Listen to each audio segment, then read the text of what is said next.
Hi friends, welcome to our channel. Karthika Deepam serial next ఎపిసోడ్లో ఏం జరగబోతోందో ఈ వీడియోలో చూసి తెలుసుకుందాం. దీప జైల్లో ఉందని తెలుసుకున్న శౌర్య అసలేం జరిగింది అని తెలుసుకోవడానికి ఈ వీడియోని స్కిప్ చేయకుండా ఎండ్ వరకు చూసేయండి. దీపకి యావజ్జీవ కారాగార శిక్ష పడబోతోందని, దశరథ్ కూడా తనని కాల్చింది దీపే అని వాంగ్మూలం కూడా పోలీసులకి ఇచ్చాడు అని, ఇక ఆ దీపని ఎవ్వరూ కాపాడలేరు అని కార్తీక్తో చెప్పడానికి జ్యోత్స్న దీప వాళ్ళ ఇంటికి వస్తుంది. అప్పుడు కార్తీక్ శౌర్యతో మాట్లాడుతూ ఉంటాడు. జ్యోత్స్న రావడం చూసి శౌర్య అమ్మ వచ్చేసిందా అని చాలా సంతోషంగా చూస్తూ ఉంటుంది. కానీ కారులో నుంచి జ్యోత్స్న దిగుతుంది. అప్పుడు కార్తీక్ ఈవిడేంటి ఇక్కడికొచ్చింది అని అనుకొని శౌర్య లోపలికెళ్ళమ్మా అని అంటాడు. అప్పుడు శౌర్య లోపలికి వెళ్ళిపోయి కానీ తలుపు చాటున నుంచొని కార్తీక్ జ్యోత్స్నలు మాట్లాడుకునేది మొత్తం వింటూ ఉంటుంది. కార్తీక్ జ్యోత్స్నతో ఏంటి ఇక్కడికి వచ్చావు అని అంటాడు. అప్పుడు జ్యోత్స్న హాయ్ బావా, నా ప్రగాఢ సానుభూతిని నీకు తెలపడానికి వచ్చాను బావా అని అంటుంది.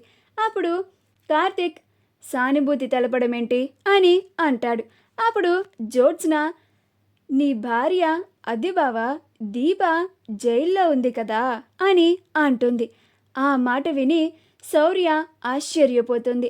ఇదేంటి జో మా అమ్మ జైల్లో ఉంది అని అంటోంది, అంటే మా అమ్మ నాన్న చెప్పినట్టుగా ఊరు వెళ్ళలేదా, జైల్లో ఉందా, అయినా మా అమ్మ జైల్లో ఉండడం ఏంటి, అసలేం జరుగుతోంది అని కంగారు పడిపోతూ కన్నీళ్లు పెట్టుకుంటూ ఉంటుంది.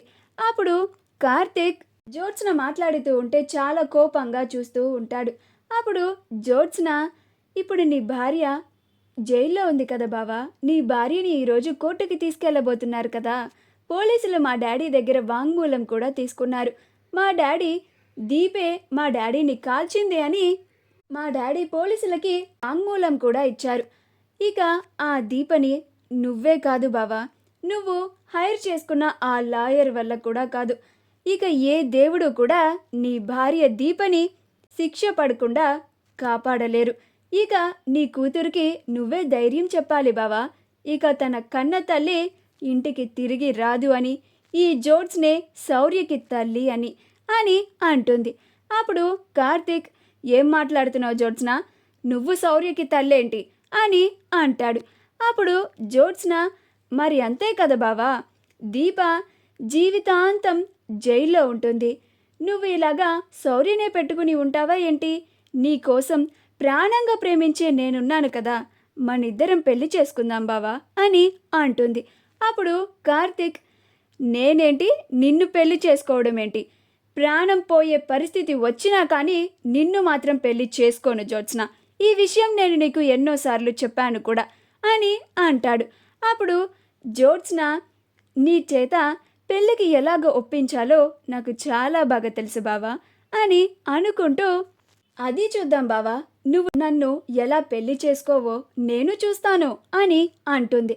అప్పుడు కార్తీక్ అయినా దీప జైలుకి వెళ్తే కదా దీపకి శిక్ష పడకుండా ఆ దేవుడే కాపాడతాడు, దీపని నువ్వు కావాలని ఈ కేసులో ఇరికించావని ఆ దేవుడికి తెలుసు, నాకు తెలుసు అని అంటాడు.